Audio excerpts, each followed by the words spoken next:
자, 여러분, 내일 아침 눈을 떴는데 하늘이 새까맣다면 어떨 것 같으세요? 해가 안 뜬 게 아닙니다. 해가 사라진 겁니다. 정확히 말하면 태양이 통째로 블랙홀이 돼버린 거예요. 아마 이런 생각부터 드실 겁니다. 그럼 지구도 블랙홀에 빨려 들어가는 거 아니야? 엄청난 중력이 지구를 확 잡아당겨서 산산조각 나는 거 아니야? 영화에서 많이 봤잖아요. 검은 구멍이 생기고 주변의 모든 것이 빨려 들어가고 웅장한 배경음악이 깔리는 장면 말이에요. 그런데요, 이건 완전히 다릅니다. 할리우드 영화라면 이쯤에서 웅장한 배경음악이 쫙 깔리면서 지구가 산산조각 나야 하는데 오늘은 그런 배경음악 자체가 필요 없어요. 진짜 놀라운 사실은 따로 있어요. 태양이 블랙홀이 돼도 지구는 당장 떨어지지 않습니다.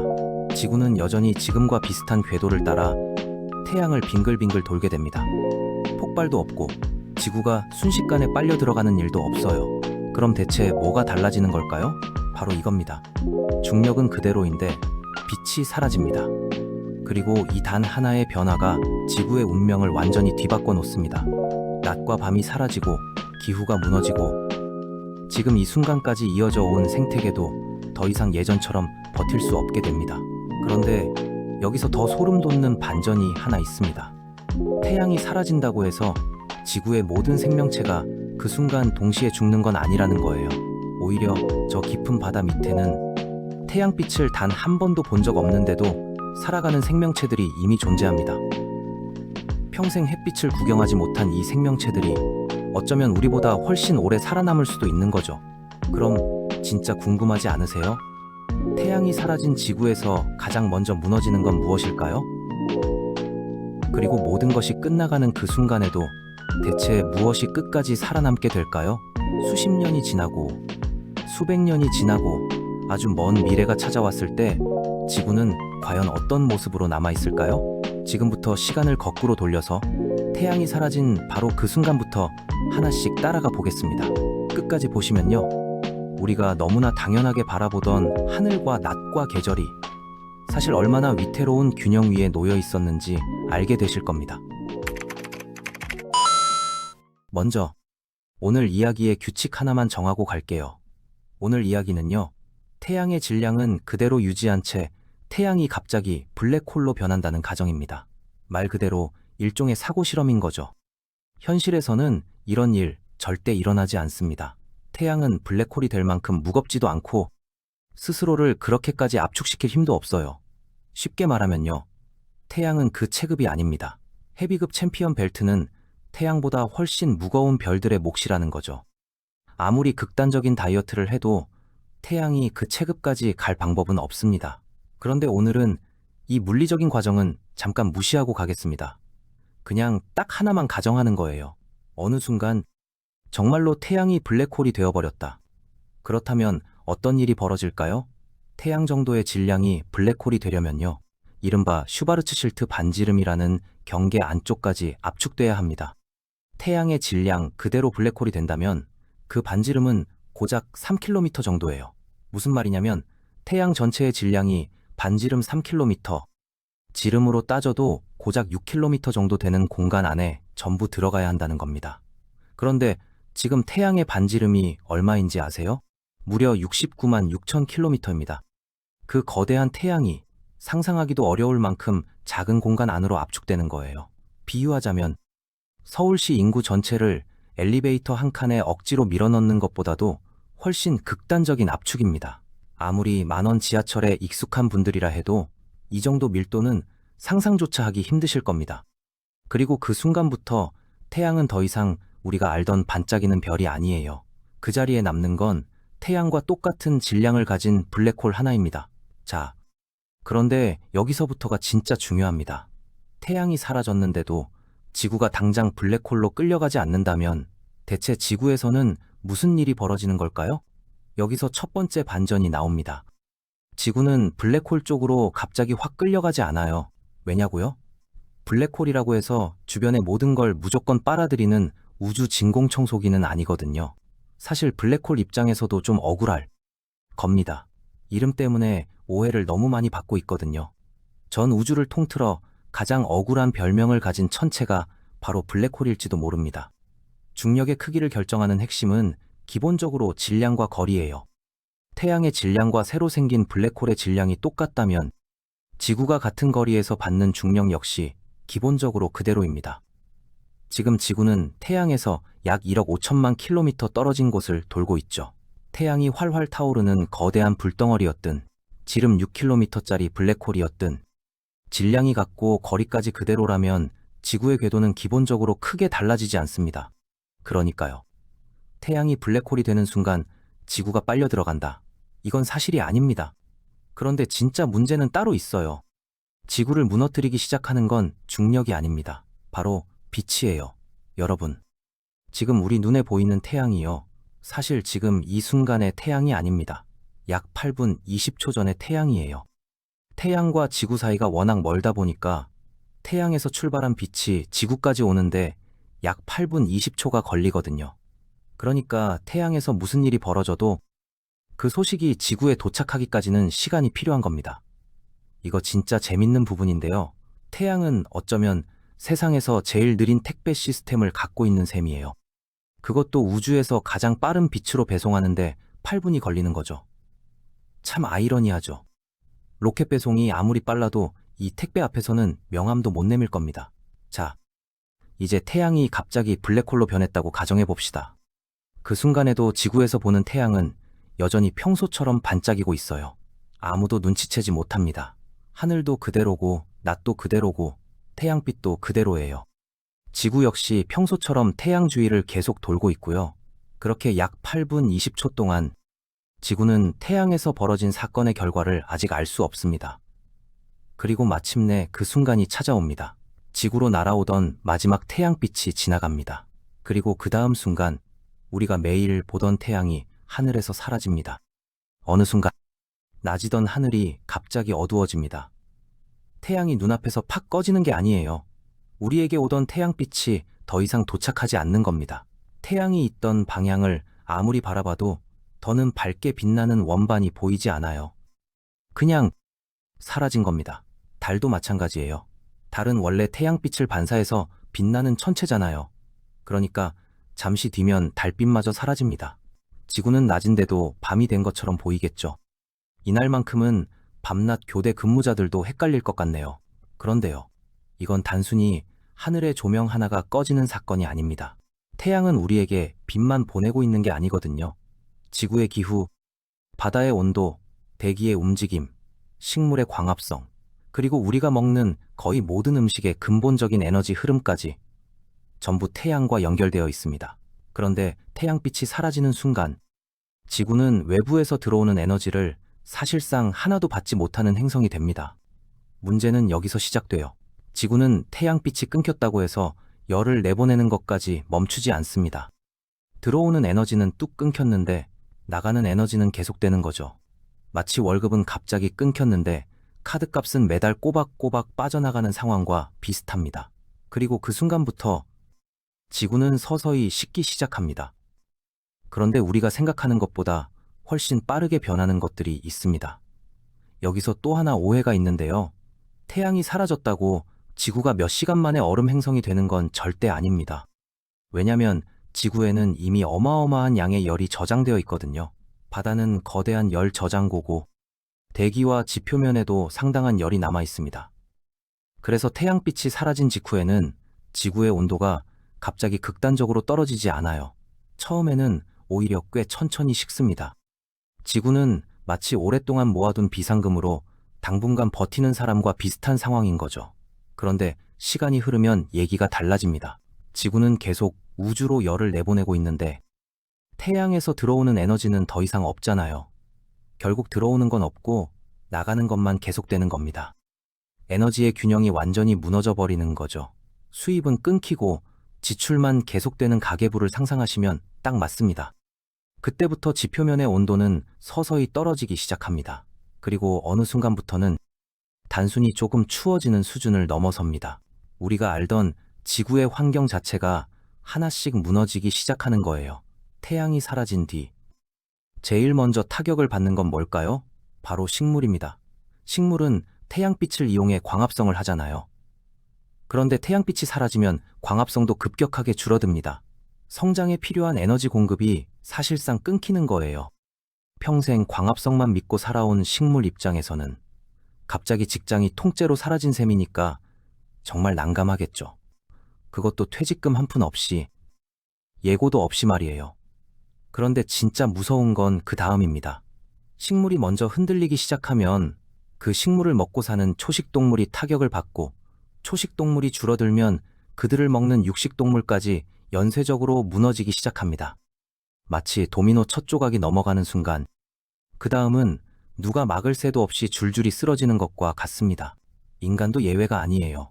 우리가 먹는 곡물과 채소, 과일은 물론이고 가축이 먹는 사료까지 거슬러 올라가 보면 결국 태양 에너지와 연결되어 있거든요. 그러니까 태양이 사라진다는 건 단순히 하늘이 어두워지는 문제가 아닙니다. 지구 생태계 전체를 움직이던 에너지 공급원이 통째로 사라지는 겁니다. 그리고 이제부터는 이 연쇄 반응이 인간의 삶을 어떻게 무너뜨리는지 보게 될 겁니다. 처음에는 모든 게 평소처럼 보일 수도 있어요. 이미 자란 나무가 있고, 이미 존재하는 동물들이 있고, 창고에는 아직 식량도 남아있으니까요. 그런데요, 새로운 생물량이 만들어지는 속도는 확 떨어집니다. 식물의 광합성이 줄어들면서 생태계 가장 아래에서 만들어지는 에너지 자체가 약해지는 거죠. 그리고 그 영향을 가장 먼저 받는 게 초식동물입니다.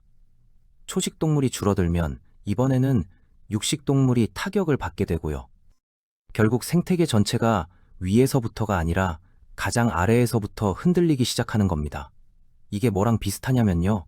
회사에서 신입사원 채용이 딱 끊기면 몇 년 뒤에는 결국 중간 관리자부터 임원진까지 영향을 받는 것과 비슷한 원리예요. 당장은 회사가 멀쩡해 보여도 몇 년 지나면 조직 전체가 휘청거리는 것처럼요. 인간이 농사를 지어 식량을 만드는 것도 마찬가지입니다. 근본적으로는 태양 에너지에 의존하고 있거든요. 태양빛이 사라진 지구에서 그럼 농사를 더 열심히 지으면 되지 않냐? 이렇게 단순하게 해결할 수 있는 문제가 아니에요. 농업 자체를 떠받치고 있던 에너지 시스템이 무너지는 거니까요. 지구 표면의 대부분은 바다잖아요. 그리고 이 바다는 어마어마한 양의 열을 저장하고 있습니다. 그래서 태양이 사라졌다고 바다가 한꺼번에 얼어붙는 건 아니에요. 지표면과 대기가 먼저 식고 그 영향을 바다가 서서히 받게 됩니다. 그러다 결국 바다도 표면부터 얼기 시작하죠.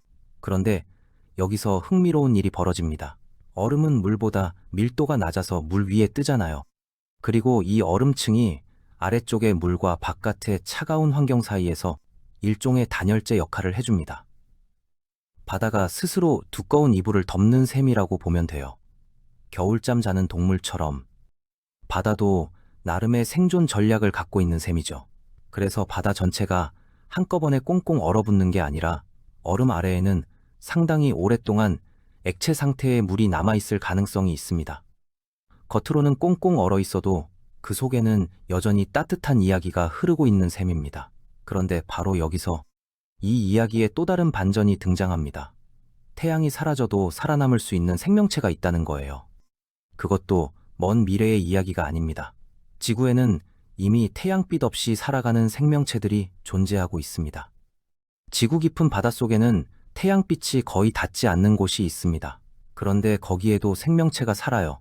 대표적인 곳이 바로 심해 열수 분출공 주변입니다. 지구 내부의 열 때문에 뜨거워진 물이 바닷속에서 솟아오르는 지역인데요. 놀랍게도 이 주변에는 아주 독특한 생태계가 만들어져 있습니다. 그리고 이 생태계의 가장 밑바탕에는 태양빛이 아니라 화학적 에너지를 이용하는 미생물들이 있어요. 이 미생물들은 무기물의 화학 반응에서 에너지를 얻어 살아갑니다. 이런 방식의 에너지 획득을 화학합성이라고 부르죠. 말하자면요. 이 미생물들은 태양이라는 거대 기업에 취업하지 않고 지구 내부에서 나오는 에너지를 이용해 독립적으로 살아가는 셈입니다. 말하자면 태양 대기업에 사표를 던지고 지구 내부라는 자영업을 차린 거죠. 그러니까 태양빛이 끊긴다고 해서 지구의 모든 생명체가 동시에 에너지원을 잃는 건 아니라는 거예요. 지구에는 이미 태양에 직접 의존하지 않는 생명 시스템이 존재하고 있습니다. 이게 정말 중요한 사실입니다. 태양이 사라지는 순간 수많은 생명은 위기를 맞겠지만 모든 생명이 함께 사라지는 건 아닙니다. 어쩌면 지구에서 가장 오래 살아남는 생명은 우리가 평소에는 거의 신경 쓰지도 않던 저 깊은 바닷속 생명체들일지도 모릅니다. 그렇다고 태양이 없는 지구에서 생명이 영원히 살아남는다는 뜻은 아닙니다. 지구 내부의 열도 무한한 에너지원은 아니거든요. 게다가 태양이 사라지면서 지구 전체의 환경 자체가 지금과 완전히 달라집니다.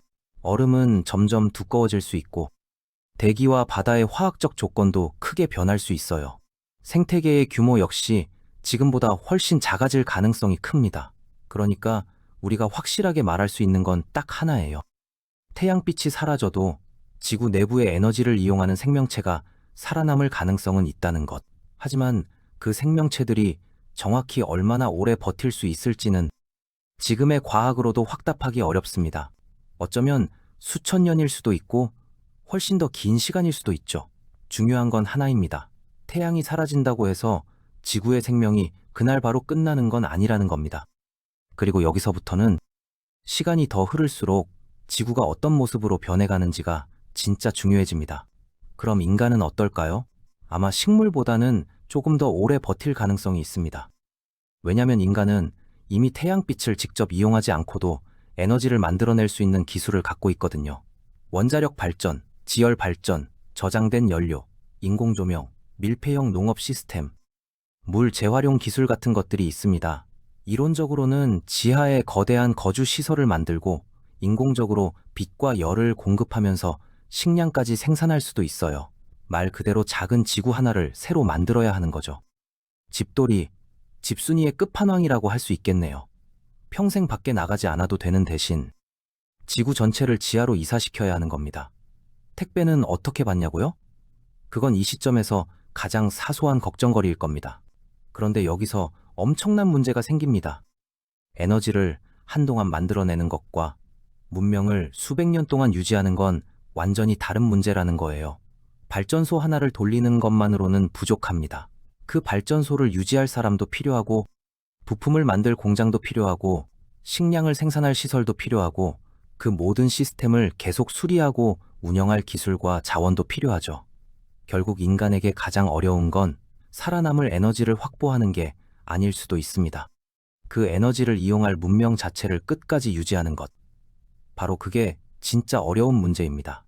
불 하나 피우는 건 누구나 할 수 있지만 그 불을 수백 년 동안 절대 꺼뜨리지 않고 지키는 건 완전히 다른 이야기니까요. 예를 들어볼게요. 원자력 발전소가 하나 있다고 칩시다. 발전소 하나만 있으면 문명이 계속 유지될까요? 전혀 아니에요. 발전소를 운영하려면 사람이 필요하고 부품도 필요하고 냉각 시스템과 제어 장비, 정비 시설까지 갖춰져야 합니다. 그런데 이 시설들을 유지하려면 또 다른 산업이 필요하죠. 철강, 화학, 기계, 전자, 의료, 농업, 물처리 시스템까지 이 모든 게 서로 촘촘하게 연결되어 있습니다. 결국 인간이 살아남으려면 단순히 전기 하나를 확보하는 게 아니에요. 문명 전체가 돌아가는 순환 구조를 유지해야 하는 겁니다. 어느 하나라도 삐끗하는 순간 도미노처럼 연쇄적으로 무너질 수 있는 아주 예민한 시스템이거든요. 톱니바퀴 하나가 빠져도 시계 전체가 멈추듯 문명이라는 기계도 마찬가지입니다. 그래서 문명의 진짜 적은 추이가 아니라 시간입니다. 하루를 버티는 것과 한 달을 버티는 건 다르고 1년을 버티는 것과 수십 년을 버티는 것도 완전히 달라요. 그리고 수백 년 동안 이 시스템을 유지하려면 단순히 살아남는 것 이상의 무언가가 필요합니다. 태양이 사라지면서 또 하나 달라지는 게 있습니다. 바로 태양풍이에요. 태양풍은 태양에서 끊임없이 날아오는 입자들의 흐름인데 지구 자기장과 상호작용하면서 오로라 같은 현상을 만들어냅니다. 그런데 태양이 블랙홀이 되는 순간 지금과 같은 태양풍도 더 이상 공급되지 않아요. 우리가 알고 있던 태양과 지구 사이의 우주 환경 자체가 크게 달라지는 겁니다. 오로라 보려고 여행 계획 세우던 분들에게는 꽤 슬픈 소식이겠네요. 아이슬란드행 비행기표는 조금 더 신중하게 끊으셔야 할 것 같습니다. 그런데 사실 이건 가장 큰 문제가 아닙니다. 지구의 생명에게 훨씬 중요한 건 여전히 에너지예요. 태양빛이 사라지는 순간부터 지구는 거대한 에너지 부족 상태에 들어갑니다. 그리고 이 부족이 시간이 갈수록 커지면서 우리가 알고 있던 지구의 모습은 하나씩 무너지기 시작하는 겁니다. 마이너스 통장이 매달 조금씩 더 깊어지는 것처럼 되돌릴 방법 없이 계속 나빠지는 거죠. 그럼 태양 자리에 생긴 블랙홀은 지구에서 보일까요? 결론부터 말하면 블랙홀 자체를 평범한 별처럼 직접 볼 수는 없습니다. 블랙홀에서는 빛조차 빠져나올 수 없기 때문이에요. 그렇다고 블랙홀이 아무 흔적도 남기지 않는 건 아닙니다. 오히려 주변에는 아주 뚜렷한 흔적을 남겨요. 주변 별의 움직임이 달라지거나 가스의 움직임이 이상하게 변하거나 강한 중력 때문에 지나가는 빛의 경로가 휘어지는 현상 등을 통해 그 존재를 추적할 수 있습니다. 실제로 2026년 7월에도 흥미로운 사례가 하나 나왔습니다. 나사는 구상성단 오메가 센타우리에서 항성 질량 블랙홀을 확인한 연구 결과를 소개했는데요. 천문학자들은 20년이 넘는 허블 우주망원경의 관측 자료에 제임스 웹 우주망원경의 최근 관측 자료까지 더해 보이지 않는 천체 주변을 도는 별의 움직임을 추적했습니다. 말하자면 보이지 않는 범인을 잡기 위해 20년치 CCTV를 다시 돌려본 셈이에요. 완전 우주판 미제 사건 수사죠. 20년 동안 아무도 못 찾은 범인을 결국 흔들리는 별 한 점으로 잡아낸 셈입니다. 결국 블랙홀 자체는 보이지 않더라도 그 주변에 남긴 중력의 흔적은 볼 수 있다는 겁니다. 그렇다면 오늘 우리가 태양 자리에 놓아본 블랙홀도 마찬가지예요. 태양빛은 사라졌겠지만 그 자리에 무엇인가 있다는 사실만큼은 지구에서 충분히 알아낼 수 있습니다. 이제 시간을 더 빠르게 돌려볼게요. 수년, 수십 년, 그리고 수백 년. 시간이 흐를수록 지구 표면의 환경은 점점 더 극단적으로 변합니다. 태양 에너지가 계속 들어오지 않는 이상 지표면은 끊임없이 열을 잃게 돼요. 바다는 점점 더 많은 얼음으로 뒤덮이고 지표의 생태계도 지금과는 완전히 다른 모습으로 바뀌기 시작합니다. 그런데 여기서도 한 가지 주의할 게 있어요. 정확히 몇 년 뒤에는 지구 온도가 몇 도가 된다. 이렇게 딱 잘라 말하기는 어렵습니다. 실제 냉각 속도는 대기와 해양, 얼음과 구름, 그리고 지구 내부에서 올라오는 지열까지 여러 요소에 영향을 받거든요. 그러니까 중요한 건 정확한 숫자 하나가 아닙니다. 방향이에요.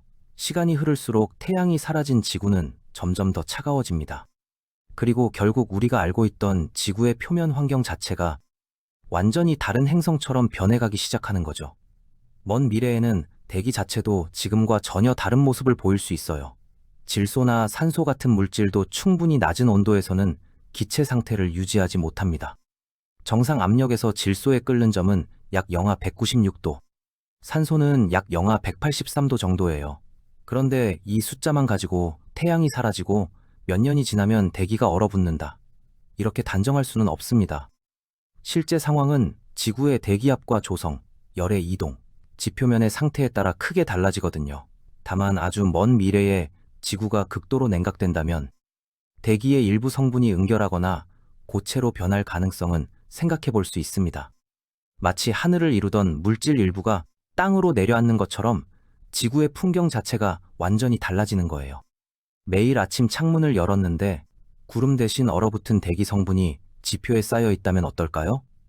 상상만 해도 좀 아찔하지 않나요? 우리가 알던 푸른 하늘도, 흰 구름도, 비가 내리던 풍경도 더 이상 지금과 같은 모습으로 존재하지 않을 겁니다. 그런데 이 모든 변화가 일어나는 동안에도 딱 한 가지는 계속됩니다. 지구는 계속 움직여요. 태양과 똑같은 질량을 가진 블랙홀이 그 자리를 차지하고 있으니까 지구는 여전히 그 블랙홀 주위를 돌게 됩니다. 낮은 사라졌지만 공전은 계속되는 거죠. 빛은 사라졌지만 중력은 남아있는 겁니다. 태양은 더 이상 우리가 볼 수 있는 별이 아니지만 그 질량만큼은 여전히 지구의 궤도를 결정합니다.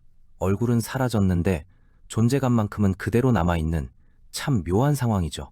한 바퀴, 그리고 또 한 바퀴. 지구는 태양이 있던 자리를 중심으로 아무것도 보이지 않는 어둠 속을 계속 지나갑니다. 빛 하나 없는 트랙 위를. 지구는 그저 관성만으로 묵묵히 달리고 있는 겁니다. 관객도 없고 조명도 꺼졌는데 그래도 묵묵히 트랙을 도는 마라토너 같은 모습이에요. 응원해줄 관중 하나 없어도 결승선이 어딘지도 모르면서 계속 달리는 거죠. 그런데 이게 이 사고 실험에서 가장 이상한 장면입니다. 지구는 파괴되지 않았어요. 블랙홀에 빨려 들어가지도 않았습니다. 그냥 빛을 잃은 겁니다. 물론 현실의 태양은 이렇게 블랙홀이 되지 않습니다. 태양은 앞으로도 아주 오랜 시간 동안 핵융합을 계속할 거예요. 그러다 먼 미래에는 지금의 상태를 벗어나 적색거성 단계로 진화하게 됩니다.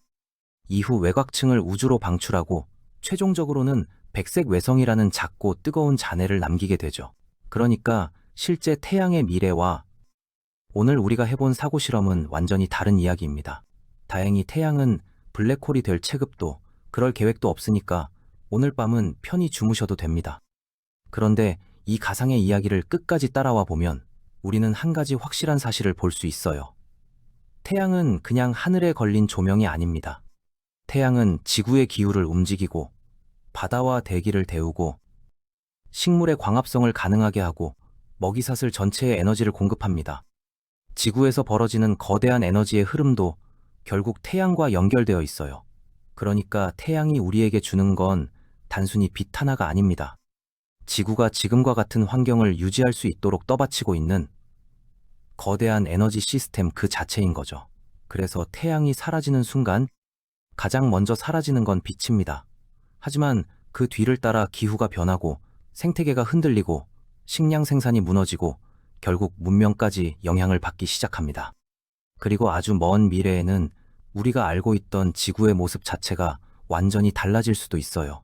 결국 태양은 하늘에 떠 있는 별 하나가 아니라 지구라는 행성을 지금의 모습으로 유지해주는 거대한 동력원이었던 겁니다. 자, 다시 시간을 태양이 블랙홀이 된 바로 그 순간으로 돌려볼게요. 태양이 사라집니다. 그런데 지구는 당장 떨어지지 않아요. 태양의 질량이 그대로이기 때문입니다.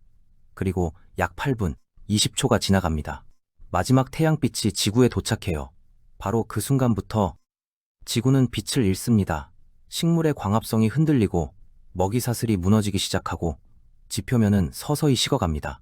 바다는 얼기 시작하고 얼음 아래에는 여전히 액체 상태의 물이 남을 가능성이 있어요. 깊은 바다에서는 지구 내부의 에너지를 이용하는 생명체가 살아남을 수도 있습니다. 인간은 원자력과 지열, 인공조명과 폐쇄형 생태계에 기대어 생존을 시도할 수도 있고요. 하지만 문명을 수백 년, 그보다 훨씬 긴 시간 동안 유지할 수 있을지는 완전히 다른 문제입니다. 그리고 아주 먼 미래에는 지구가 지금과 전혀 다른 차갑고 어두운 행성이 되어 있을 수도 있어요. 그런데 그 모든 시간이 흘러도 지구는 계속 공전합니다. 태양이 있던 자리를 중심으로요. 태양이 사라진 지구는 폭발하지 않을 겁니다. 산산조각 나지도 않을 거고요. 블랙홀 속으로 갑자기 빨려 들어가지도 않습니다. 그냥 조용히 식어갈 거예요. 아무 소리도 없이. 그리고 이 장면을 생각해보면 우리가 평소에 얼마나 당연하게 태양에 기대고 있었는지 알 수 있습니다. 우리는 태양이 떠오르는 걸 너무 당연하게 여기잖아요. 낮이 밝은 것도, 바다가 존재하는 것도, 식물이 자라는 것도, 비가 내리고 계절이 바뀌는 것도, 우리가 먹을 식량이 만들어지는 것도요. 심지어 태양은 광고 한 번, 구독 알림 한 번 없이 45억 년째 무료 서비스를 제공하고 있습니다. 해지 방법도 유료 전환 안내도 없이 그냥 묵묵히 일만 하는 거예요. 어쩌면 우리가 지구에서 만나본 가장 성실한 존재는 다름 아닌 태양이었는지도 모릅니다. 그런데 이 모든 거대한 과정의 가장 아래에는 딱 하나의 별이 있습니다. 태양이에요. 태양이 블랙홀이 된다고 해도 그 질량이 그대로라면 중력은 남아있을 수 있습니다.